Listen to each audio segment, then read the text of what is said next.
Am I the only one who thought sinigang takes forever to make? I remember standing in the kitchen as a kid, watching my mom check the pot over and over, waiting for that perfect sour aroma to fill the house. It always felt like an eternity before we could finally dig in. But here's the secret. Making sinigang doesn't have to be a long, complicated process. In fact, it's way simpler and faster than you might think. You don't need to be a pro chef or have hours to spare. With a few smart shortcuts and the right ingredients, you can whip up a delicious pot of sinigang in no time. So, let's dive in and make the fastest, tastiest sinigang ever, perfect for busy weeknights or when you're just craving that comforting, tangy soup. First things first, let's prep our ingredients. Grab 1 medium onion and slice it up. Next, take 2 ripe tomatoes. These add a natural sweetness and depth to the broth. Don't forget a few radishes, which give a nice crunch and subtle peppery flavor. The fresher your veggies, the better your sinigang will taste.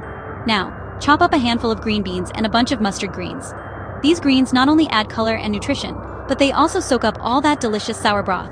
If you like, you can throw in other veggies like eggplant or okra for extra texture and flavor. For the protein, pork belly is the classic choice. It's rich and tender, and the fat adds so much flavor. But don't worry if you don't have pork. Chicken thighs or even shrimp work beautifully. You can even mix proteins for a heartier soup. Just make sure to cut your meat into bite-sized pieces for quicker cooking. In a big soup pot, add your pork, onions, and tomatoes all together. This layering helps the flavors blend right from the start, and the tomatoes will start to break down, giving your broth a beautiful color and taste. Pour in enough water to cover everything, about 6 to 8 cups, depending on how much soup you want. Bring it to a boil over medium-high heat. As it heats up, you'll start to smell those amazing aromas filling your kitchen. As the soup boils, you'll notice some foam rising to the top. Skim this off with a spoon for a cleaner, clearer broth. It only takes a minute, but it makes a big difference in the final taste and look of your sinigang. Once the meat starts getting tender, usually after about 20 minutes, toss in your sliced radishes and green beans. These veggies cook quickly and add a fresh crunch to every spoonful.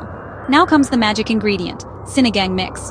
This is what gives the soup its signature tangy, mouth-watering flavor. Sprinkle in the sinigang seasoning mix and give everything a good stir. The broth will instantly turn cloudy and fragrant, and you'll see the color deepen. If you prefer a more natural sourness, you can use fresh tamarind pulp instead of the mix. Taste your soup and adjust as needed. If you want it even more sour, add a bit more mix or squeeze in some fresh calamansi or lemon juice. This is your chance to make the flavor just right for you and your family. We're almost done. Now, add your mustard greens and a couple of long green chilies for that extra kick. The greens will wilt quickly, and the chilies will infuse the broth with a gentle heat. Don't worry, it's not too spicy unless you want it to be. Let everything simmer together for just a few more minutes until the greens are tender and the flavors have melded beautifully. The soup should be bubbling gently, and the aroma will be absolutely irresistible. And that's it. Your super easy, super tasty sinigang is ready to serve.